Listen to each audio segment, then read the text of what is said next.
الله ربي والإسلام ديني.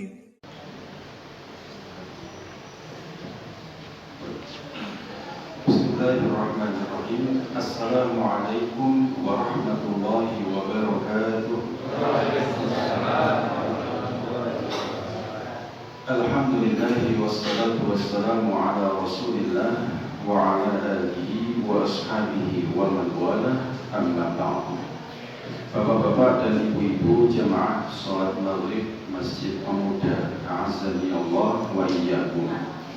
Marilah sama-sama kita haturkan syukur alhamdulillah kehadirat Allah Ta'ala yang sampai detik ini Allah karuniakan kita kesehatan, kemudian kesempatan dan nikmat yang paling agung adalah karunia keimanan, hingga kita dapat kembali bertatap muka dalam majelis yang mulia ini insyaallah dalam keberkahan Allah Ta'ala.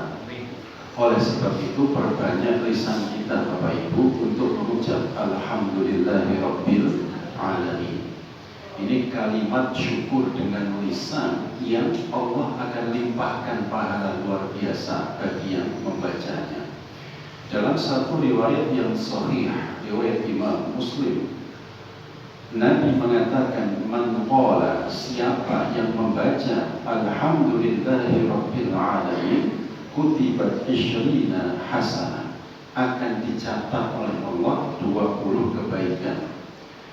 Dan juga hattallahu isyrina khati'atan, Allah akan hapus dosa-dosa kita, kesalahan kita juga sebanyak 20 dosa.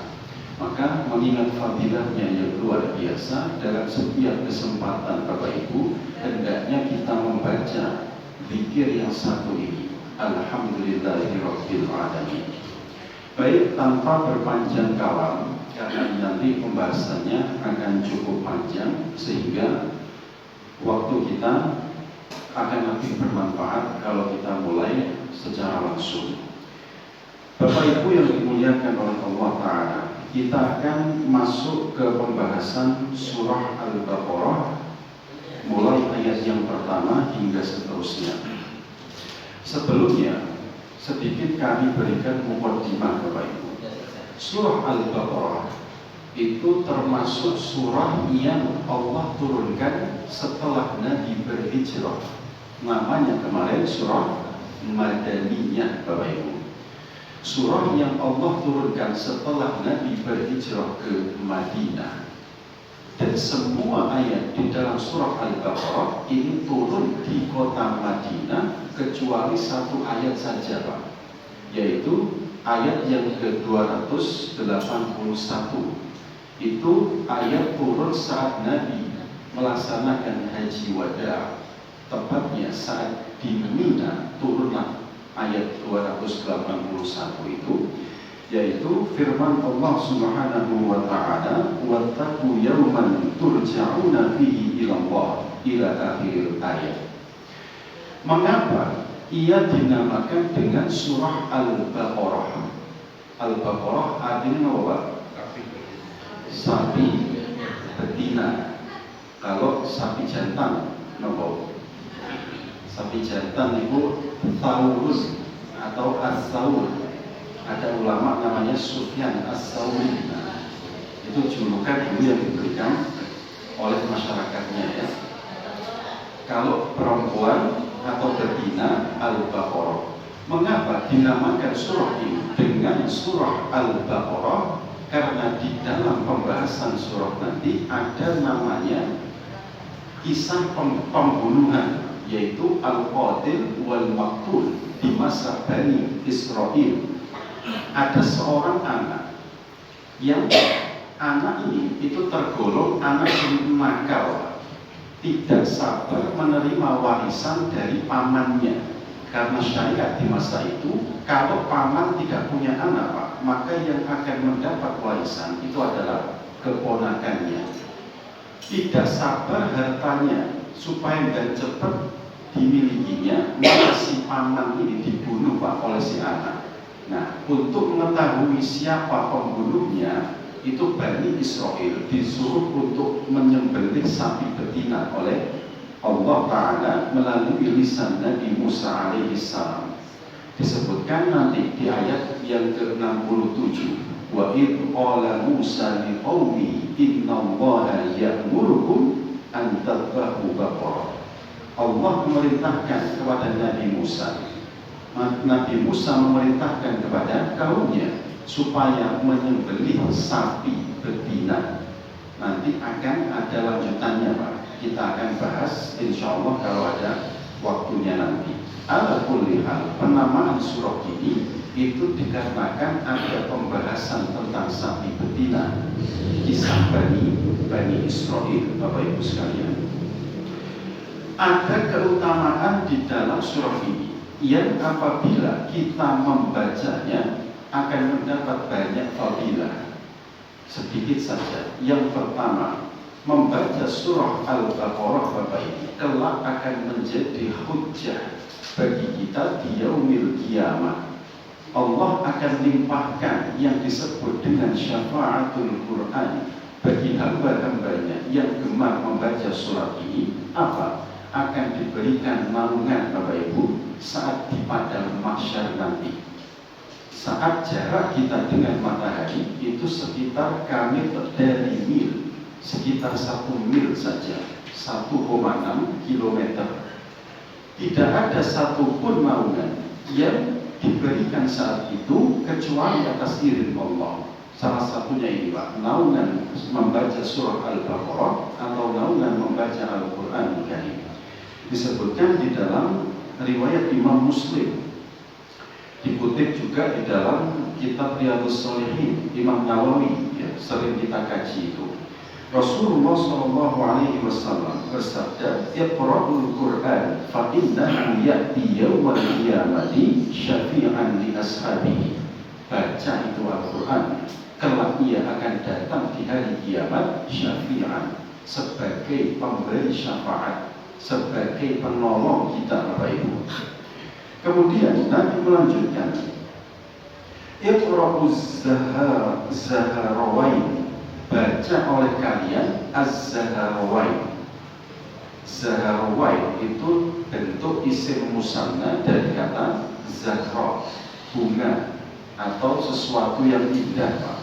Ini julukan dari surah Al-Baqarah. Nabi memerintahkan membaca 2 surat, Al-Baqarah dan juga surat Ali Imran, Bapak Ibu. Apa fadilahnya? Fa innahuma ya'tiyani yaumal qiyamah. 2 surat ini kelak akan datang di hari kiamat memberikan apa? Roman, awan pelindung, Bapak Ibu. Makanya saat ini mari sama-sama kita perbanyak membaca surah Al-Baqarah dalam setiap kesempatan, supaya apa? Kelak di yaumil kiamat akan ada awan yang menaungi kita, melindungi kita dari panasnya matahari saat itu. Ini yang pertama. Keutamaan yang kedua adalah surah Al-Baqarah ini mampu menjadi penolak bala, menjadi pelindung khususnya bagi rumah kita. Rumah panjenengan itu sebaiknya, Pak, saya pribadi berpendapat dibacakan surah Al-Baqarah setidaknya sekali dalam seumur hidup. Mengapa? Sebab ia mampu menjadi pelindung dari gangguan syaitan. Nabi menyebutkan, la taj'alu buyutakum kuburan atau maqabir. Jangan kalian jadikan rumah kalian itu sebagai makam atau kuburan. Mengapa?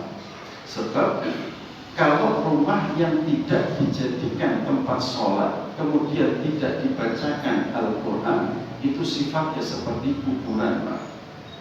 Makanya dibuat sholat, kemudian dibuat melantunkan ayat-ayat Al-Quran. Itu bagian dari cara kita menjadikan rumah kita bukan seperti kuburan, ya. Sehingga dibacakan surat Al-Baqarah, Nabi menyebutkan, inna syaitan yanfiru minal bayti. Syaitan itu akan lari, Bapak Ibu. Alladzi tuqra'u fihi suratul Baqarah. lari dari rumah yang dibacakan di dalamnya surah Al-Baqarah. Tidak perlu panjenengan datang ke Mbah Dukun untuk memagari rumah, tidak perlu. Cukup bacakan surah Al-Baqarah. Fa insyaallah akan terlindungi dari gangguan syaitan. Sekali lagi, sekali seumur hidup Bapak Ibu, jenengan usahakan untuk membacakan rumah kita, membacakan ruqyah untuk rumah kita dengan surah Al-Baqarah ini, ya. Diusahakan Pak, mulai malam ini kalau bisa, atau di waktu-waktu yang lainnya. Ini diantara keutamaan surah Al-Baqarah apabila kita mau membacanya. Kita akan masuk pada ayat yang pertama. A'udzu billahi minasyaitonir rajim. Bismillahirrahmanirrahim. Alif lam mim. Wallahu a'lam bi muradihi. Allah lah yang Maha tahu makna dari lafaz alif lam mim. Ulama mayoritasnya Pak, itu ketika menafsirkan lafaz alif lam mim itu mengembalikan maknanya kepada Allah. Kenapa? Sebab dia tergolong ayat-ayat mutasyabih. Pernah dengar Bapak Ibu ini? Ayat mutasyabihat bentuk jamaknya. Lawannya ayat muhkamat itu. Ayat muhkamat itu sudah dimengerti dengan jelas artinya. Sedangkan ayat mutasyabih itu ayat yang belum dimengerti artinya, ya, kecuali setelah ditakwilkan atau juga diinterpretasikan. Ini ayat mutasyabih. Sehingga sebagian besar kaum atau ulama itu mengembalikan maknanya kepada Allah Ta'ala. Disebutkan oleh Imam Ibnu Katsir, qad ikhtalafa al-mufassirun fil hurufil muqatta'ah allati fi awail as-suwar faminhum man qala hiya mimma istamara Allah bi'ilmihi. Para ulama ahli tafsir itu berbeda pendapat tentang huruf muqatta'ah ini. Jadi alif lam mim, kemudian di surat yang lain Bapak Ibu ada alif lam ra nun, apa lagi? Shad, yasin. Nah, itu namanya huruf muqatta'ah. Huruf muqatta'ah, potongan atau penggalan huruf-huruf. Para ulama berkaitan dengan huruf muqatta'ah, mereka berpendapat sebagiannya bahwasanya maknanya itu menjadi rahasia Allah Subhanahu wa Ta'ala. Faruddu ilmaha ilallahi wa lam yufassiruha. Mengembalikan maknanya kepada Allah dan tidak menafsirkannya. Ini sebagian ulama Bapak Ibu. Sedangkan sebagian yang lain ada yang mencoba untuk mentakwilkan.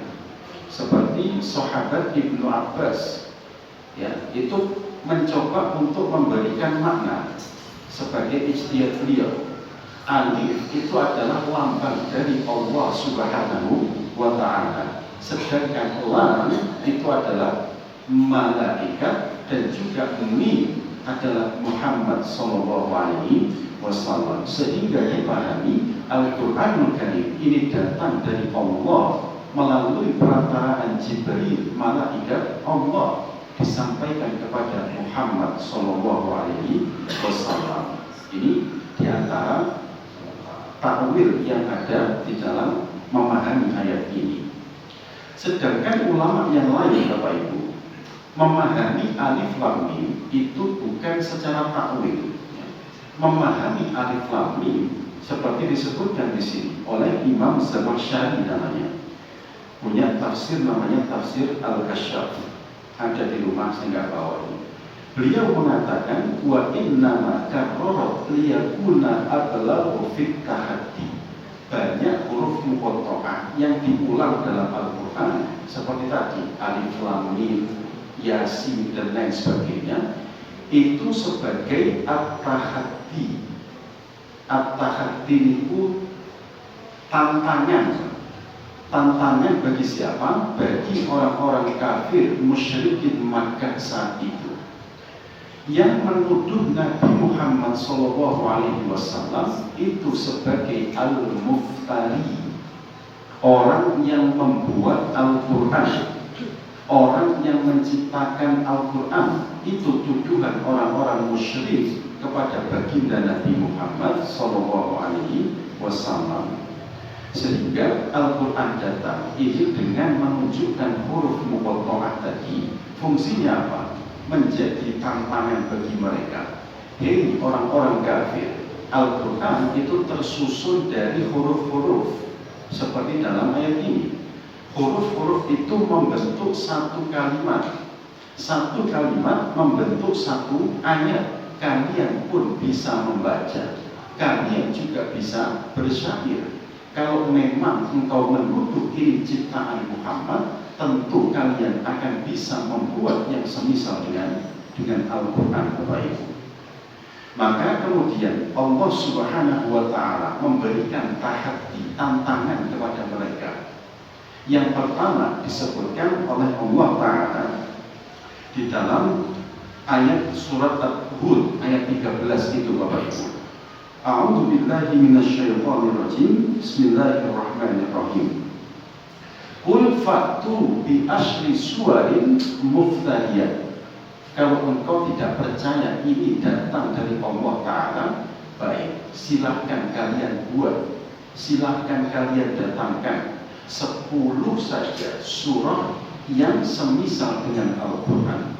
Buat perlombaan, membuat 10 surah yang nilainya itu sama dengan Al-Quran Karim.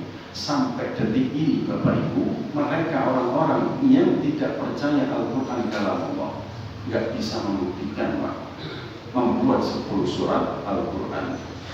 Baik, kalau 10 surat ini sulit bagi kalian, nggak apa-apa, diturunkan kadarnya Pak oleh Allah Ta'ala di dalam surah Al-Baqarah ya, ayat 23 kalau nggak salah. Wa in kuntum fi raibin mimma nazzalna ala abdina fa'tu bi suratin min misli.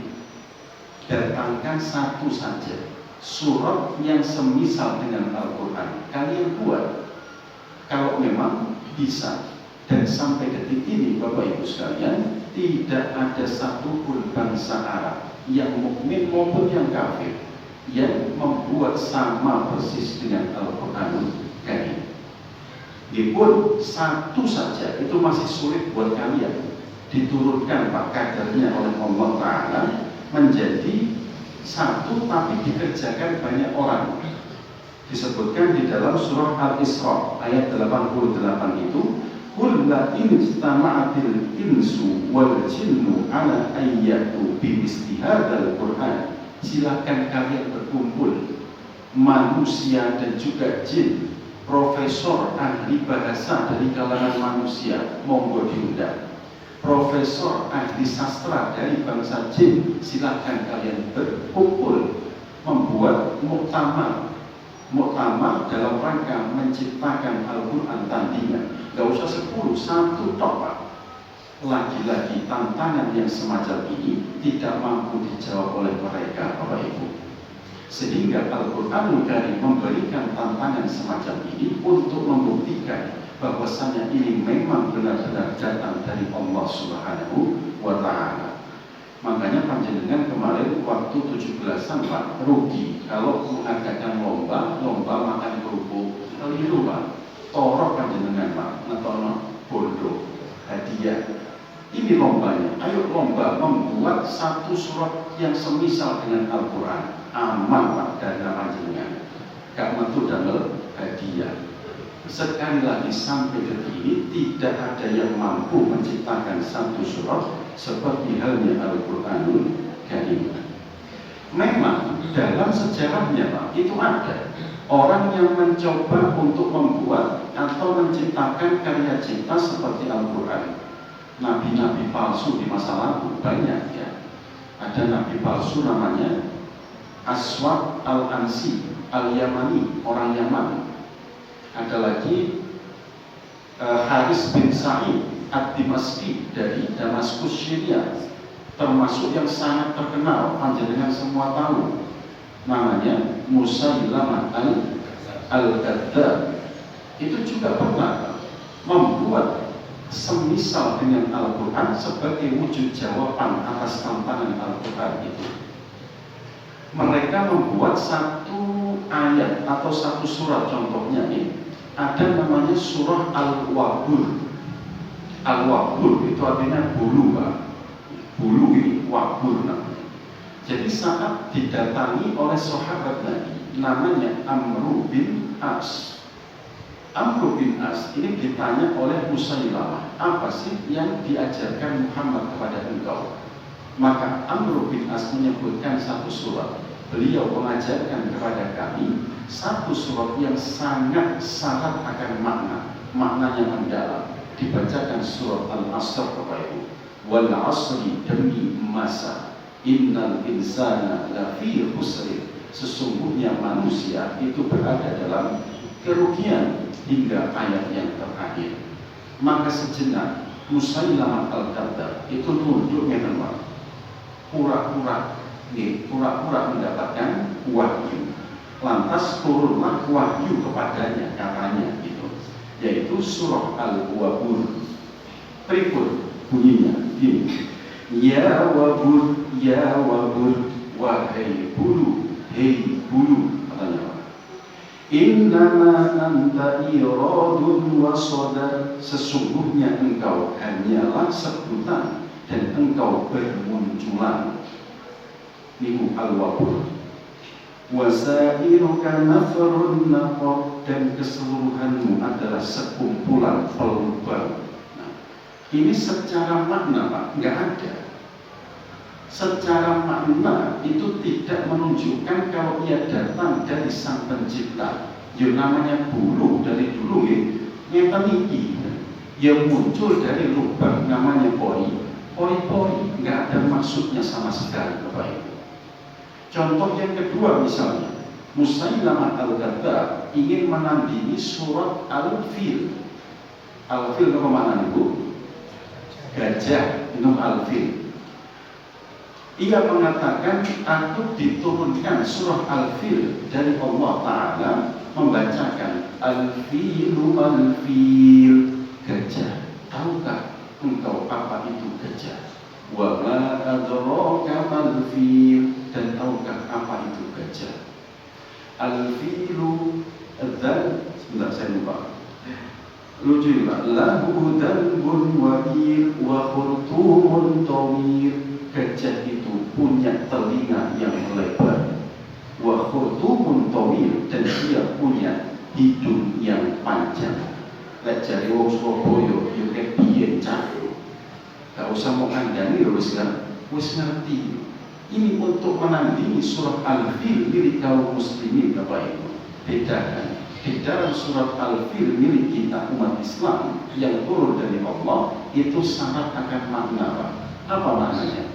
Al-Fil itu melambangkan kekuasaan yang saat itu hendak menghancurkan Ka'bah. Pasukan Raja Abraha dari Yaman ingin menghancurkan Ka'bah supaya dipindah ke Yaman, itu Ka'bah.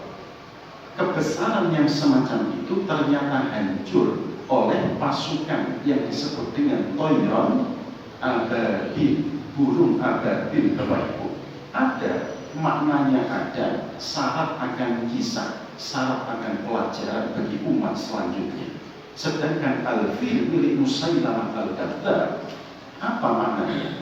Ketika ditunjukkan kayak guru ulangi lari TK, gajah itu punya belalai yang panjang, gajah itu punya telinga yang lebar. Ini semacam kabar saja, tidak ada maknanya sama sekali, Bapak Ibu. Yang terakhir contoh misalnya, Pak, dia pernah ngaku diturunkan surat namanya surat Iftarah, artinya kodok. Surat kodok, Pak. Begini bunyinya surat kodok. Ya Tifda'ah bintu Tifda'ain, hei kodok, anak dari dua kodok. Si ngomong tahu ya sopo ini, Pak, yang kafir tadi betina dan juga jantan. Naqilakum tunaqil, bersihkanlah apa yang engkau bersihkan. Lal ma'u tadkirin, air tidaklah engkau kotori ketika engkau berada di dalamnya. Walasyarabu tamna'in, dan orang yang minum tidaklah engkau halangi. Yang terakhir, nisbuka fil ma wa nisbuka fil tin, bagianmu yang bawah menyentuh tanah dan bagianmu yang atas berada di atas air. Lagi-lagi Pak, ayat-ayat semacam ini itu tidak ada maknanya sama sekali. Ayat-ayat yang diciptakan oleh Musailamah al-Kadzdzab itu nirmakna, tidak memiliki makna sama sekali, sehingga sampai detik ini ayat hanya sebatas untuk pengetahuan umum saja, ya, dijadikan bahan olokan bagi orang-orang yang hidup setelahnya. Berbeda dengan Al-Qur'anul Karim yang datang dari Allah Subhanahu wa Ta'ala, menunjukkan bahwasanya Al-Qur'anul Karim ini syarat makna, Bapak Ibu. Nanti penjelasannya ada di surat yang ayat yang kedua nanti. Ala kulli hal, alif lam mim ini sebagai tantangan bagi kaum kafir Quraisy itu yang menuduh Nabi SAW sebagai al-muftari, orang yang menciptakan Al-Quran, orang yang membuat Al-Quranul Karim. Sehingga ditantang Allah sampai detik ini tidak ada yang mampu, Bapak Ibu, membuat semisal dengan Al-Quran, ya. Yang kedua, Allah Subhanahu wa Ta'ala berfirman, "Dzalikal kitabu la raiba fih." Alkitab itu tidak ada keraguan di dalamnya. Hudan lil muttaqin, petunjuk bagi orang-orang yang bertakwa. Allah Ta'ala menggunakan bentuk kata la raiba. Kalau di dalam bahasa Arab, Bapak Ibu, raibun itu namanya isim nakirah, lawannya isim ma'rifah namanya, Pak. Kalau isim ma'rifah itu bendanya, objeknya sudah diketahui, Pak. Sedangkan isim nakirah itu objeknya banyak atau belum jelas, belum diketahui secara real. Ya, ini isim nakirah. Mengapa Allah gunakan bentuk isim nakirah pada ayat ini? Allah menyebutkan tidak ada keraguan di dalamnya karena keraguan yang mereka miliki itu banyak, Pak. Dari segi keraguan dalam tata bahasa, keraguan itu juga ada dalam sains dan juga keraguan dalam bentuk yang lain. Di dalam Al-Quran sama sekali tidak ada keraguan dari semua keraguan yang mereka yakini itu, Pak. Penjelasannya demikian. Lafaz raibun itu maknanya asyakun dan juga at-tuhmah. At-tuhmah dan juga asyak. Syak itu ragu, kalau at-tuhmah keraguan yang timbul sebab tuduhan, Pak. Ada orang lain yang menuduh ini Al-Quran bukan datang dari Allah, maka orang yang lain yang mendengarnya itu menjadi ragu. Tenang gak ya sing diomongno Pak itu, benar gak sih yang dituduhkan oleh Abu Jahal itu, kalau ini adalah datang bukan dari Allah tapi dari Muhammad, sehingga orang itu ragu. Namanya at-tuhmah. Al-Quranul Karim ini dianggap sebagai keraguan bagi sebagian orang saat itu. Baik, kalau memang engkau meragukan ini Al-Quranul Karim, silakan dibuktikan, baik dari segi tata bahasanya ataupun dari segi mukjizat ilmiahnya, monggo dibuktikan, Bapak Ibu. Ada seorang pakar, ya, pakar dalam bidang ilmu ini, Pak, bedah, namanya Profesor Maurice Bucaille. Dulunya beliau belum Muslim, Pak, masih beragama non Muslim. Ingin membuktikan benar nggak sih Al-Quranul Karim ini datang dari Tuhan. Maka suatu ketika qadarullah, ya, pemerintah Mesir itu sedang meneliti mumi, Pak. Mumi yang disebut dengan Maniftah atau Manebteh, muminya Fir'aun yang tenggelam saat peristiwa pengejaran Nabi Musa alaihissalam di laut mana Pak? Laut Merah atau Bahrul Ahmar, ya, di Laut Merah. Itu Fir'aun tenggelam, ada diketemukan jasadnya Bapak Ibu. Lalu pemerintah Mesir itu mengadakan penelitian. Benar tidak sih ini orang yang ditemukan, ya, diindikasikan adalah wanita yang tenggelam di masa Nabi Musa alaihissalam. Lalu didatangkanlah profesor ahli bedah, namanya Maurice Bucaille dari negeri Perancis sana. Nanti ngetos Perancis, nanti Perancis Bu, dereng Perancis ini kalau gak salah celake Sukolilo dulu, ini Kelampis begitu, bukan Perancis, Kelampis gitu. Ada seorang profesor dari Perancis Bu, namanya Maurice Bucaille. Ketika meneliti ini Fir'aun, mumi itu, ya, mengatakan ya ini usianya sudah mencapai ribuan tahun, sekitar 3000 tahun lebih, dan diduga ini adalah wanita Maneten. Penelitian dilanjutkan Bapak Ibu sampai singkat cerita kesimpulannya benar, ini adalah jasad dari Fir'aun yang tenggelam di masa Musa alaihissalam. Menjadi penemuan besar saat itu Pak, di seluruh dunia. Berbondong-bondong datang ke Mesir menyaksikan mumi ini. Maka ada seorang profesor Mesir juga, ya, beliau namanya Zaghloul An-Najjar. Zaghloul An-Najjar mengetahui hasil kesimpulan penelitiannya ini Pak, senyum-senyum mau. Hei Maurice, sampai nanti ngerti kira-kira seperti itu.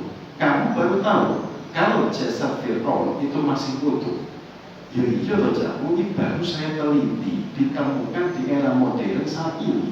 Ketahuilah, kata Maurice, kata Zaghloul An-Najjar, kalau kau tahu sekarang adalah Fir'aun ini adalah yang dulu tenggelam di masa Musa. Kami umat Islam bahkan sudah 1400 tahun yang lalu tahu bahwasanya Fir'aun jasadnya diselamatkan. Dibacakan surah di dalam surah Yunus ayat yang ke-92. A'udzu billahi minasyaitonir rajim. Fal yauma nunajjika bi badanika litakuna liman khalfaka ayat. Pada hari itu kami selamatkan Fir'aun bi badanika, dengan badanmu, dengan jasadmu, kata Allah. Supaya apa?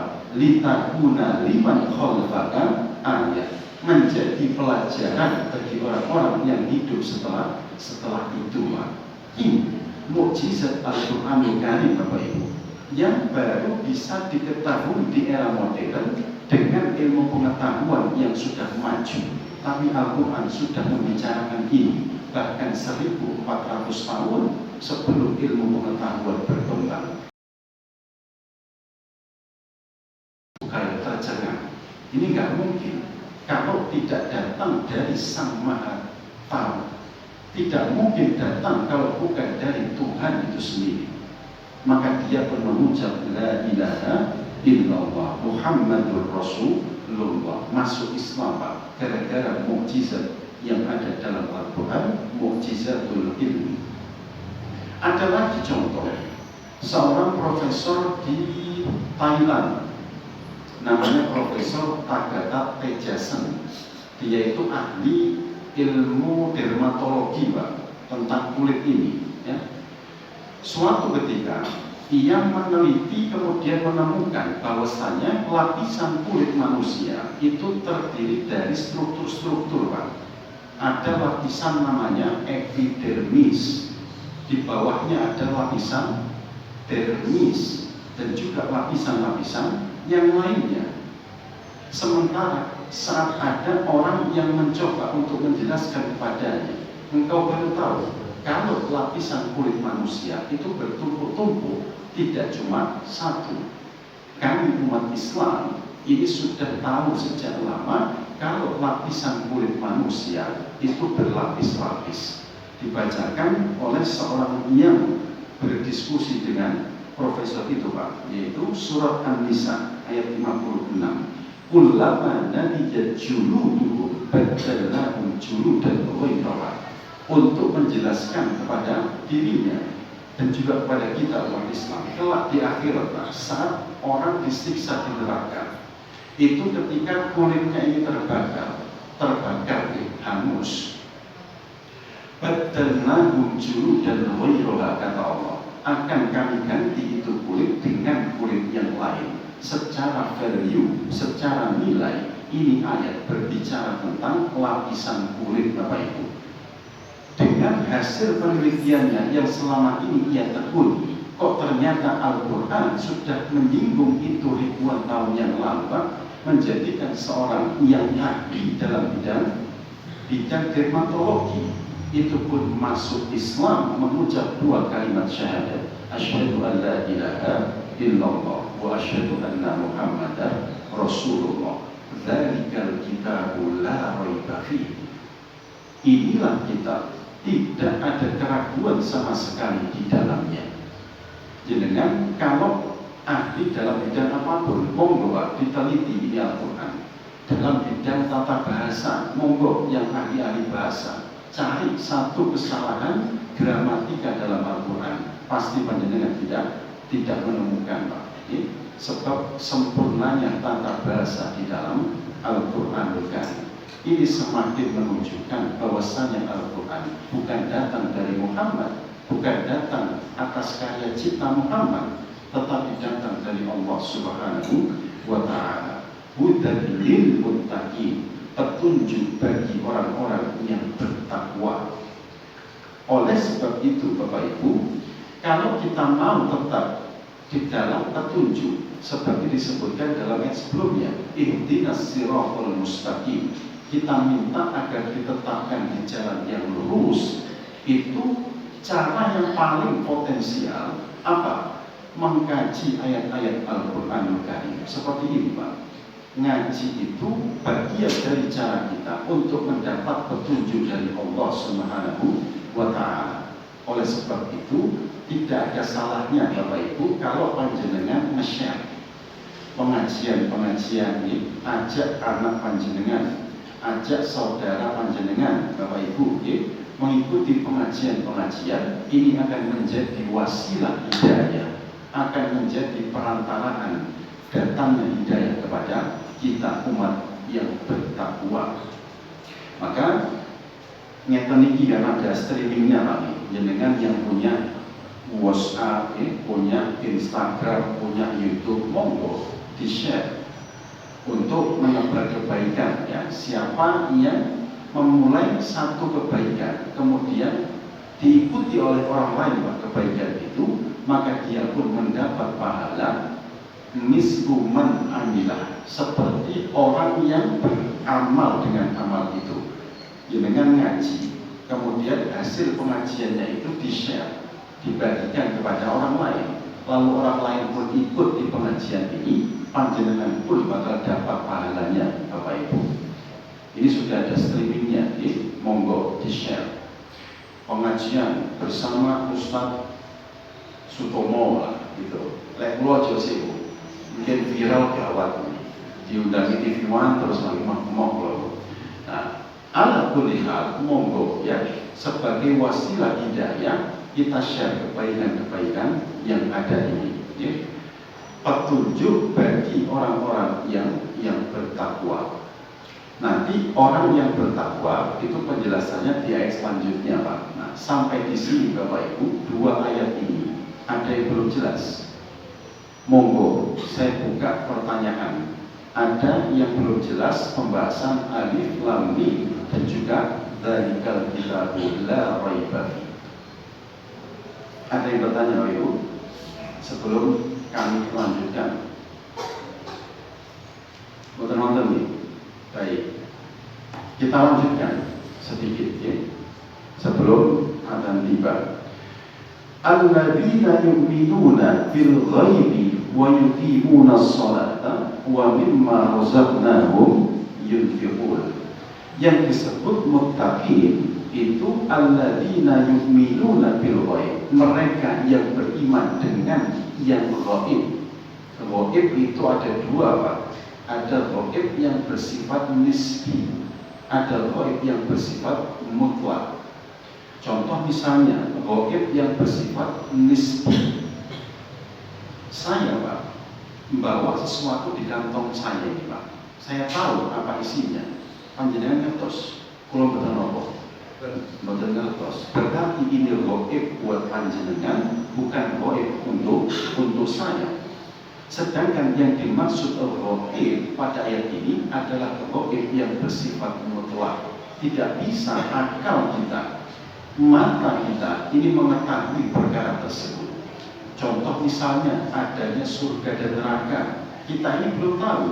Bagaimana bentuknya nggak tahu, bagaimana warnanya nggak tahu. Termasuk adanya Allah Subhanahu wa Ta'ala, mata kita ini Pak tidak mampu menjangkaunya. Tetapi kita bisa merasakan kehadirannya, merasakan keberadaan Allah dengan cara apa?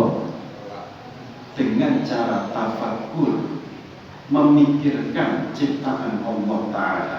Tafakkaru fi khalqillah wa la tafakkaru fi dzatillah. Kita pikirkan Pak ciptaan Allah yang ada di dunia ini, seperti penciptaan malam dan siang, kemudian adanya tumbuhan, adanya hayawan. Ini semua bisa menjadi tafakkur yang mendekatkan diri kita, sekaligus menunjukkan adanya Allah Subhanahu wa Ta'ala. Mereka yang disebut muttaqin itu mengimani dengan sebenar-benarnya keberadaan sesuatu yang gaib, Allah Subhanahu wa Ta'ala, dan juga sesuatu yang gaib lainnya. Saya persingkat. Apa ada dulu? Ada dulu ya? Baik. Nomor dari Ampun ya.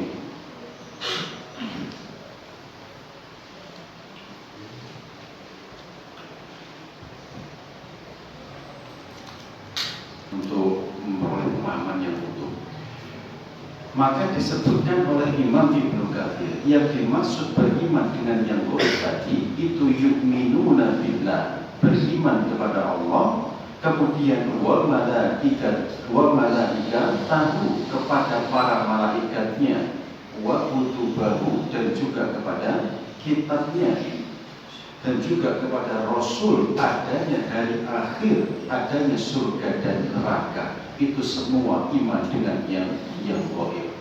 Yang kedua, wa yuqimunas shalah, orang yang senantiasa mendirikan sholat. Jadi bukan cuma yang mengerjakan sholat Pak. Bedanya mendirikan dengan mengerjakan.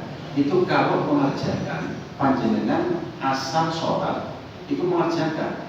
Maghrib nggak sholat, isya sholat, itu mengerjakan Pak, bolong-bolong. Adapun yuqimunas sholat itu adanya keistiqomahan, berarti 5 waktu panjenengan sholat dan senantiasa dikerjakan. Makna fikir mudhari itu salah satunya istimrar, untuk arti terus menerus. Yuqimunas sholat, yang mendirikan sholat berarti yang senantiasa istiqomah menjalankan sholat 5 waktu. Sholat Pak itu termasuk ibadah yang berat. Contohnya kalau ada kata di dalam Al-Quran yang disebutkan dengan bentuk kutiba atau kitaban atau kataba, itu ciri ibadah atau syariat yang berat Bapak Ibu.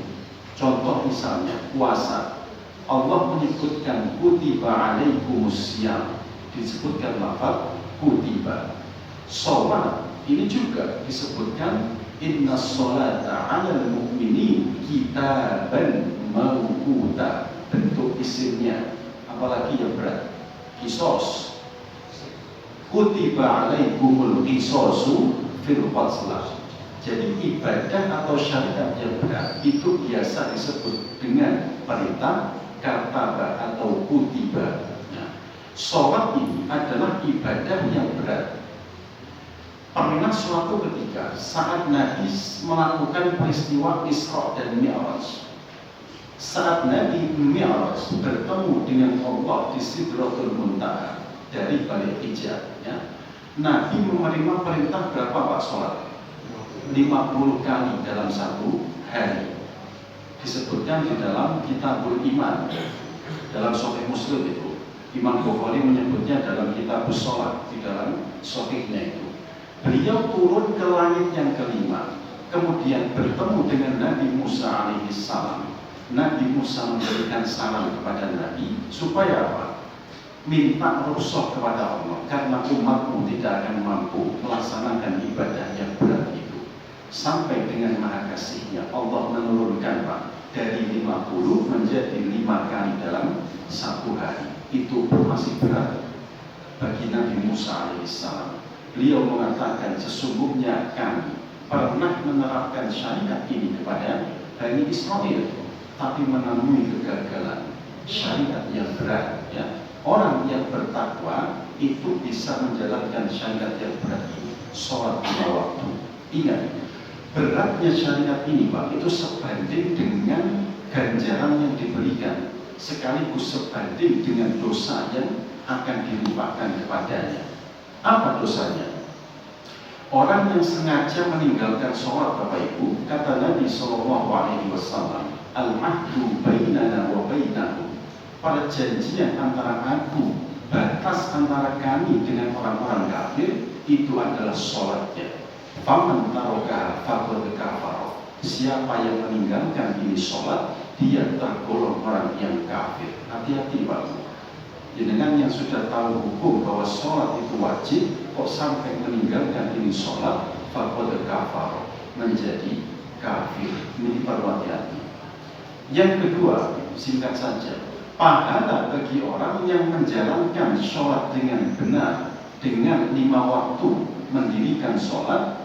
Nabi mengatakan, inna awwalana yuhasib bihi yawmal qiyamati sholat. Amal kita kelak di yaumil akhirat, yang pertama kali dihisab Bapak Ibu adalah sholat kita. Fa'idha soluhat, bila sholatnya baik, soluhat sa'iru amali, amal-amal ibadah yang lain itu pun akan menjadi baik. Wa in fasadat, kalau sholatnya buruk, fasadat sa'iru amali, ibadah-ibadah yang lain ini pun akan menjadi buruk Bapak Ibu. Jenengan sedekah 50 kali dalam satu hari, 1 bulan 5 miliar sedekah, tapi sholatnya elek, kelak di yaumil akhirat tidak akan berdampak pahala untuk panjenengan. Makanya ayo mulai sekarang kita perbaiki Bapak Ibu sholat 5 waktu kita.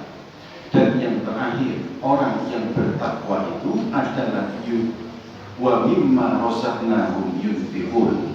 Ketika diberikan rezeki oleh Allah Ta'ala, mau untuk menginfakkan. Apa beda infak dengan sedekah Bapak Ibu? Kalau sedekah itu lebih umum daripada infak, bisa dalam bentuk materi ataupun immateri. Senyum panjenengan kepada saudaranya itu sedekah. Tabassumuka fi wajhihi sedekah. Jenengan yang tidak punya materi banyak, kemudian membantu pembangunan masjid dengan tenaga panjenengan, itu pun sedekah. Atau panjenengan yang mau sholat sunnah duha, kata Nabi, seperti bersedekah kepada persendian kita. Berarti sedekah bukan juga dalam bentuk materi, tapi juga dalam bentuk yang lainnya.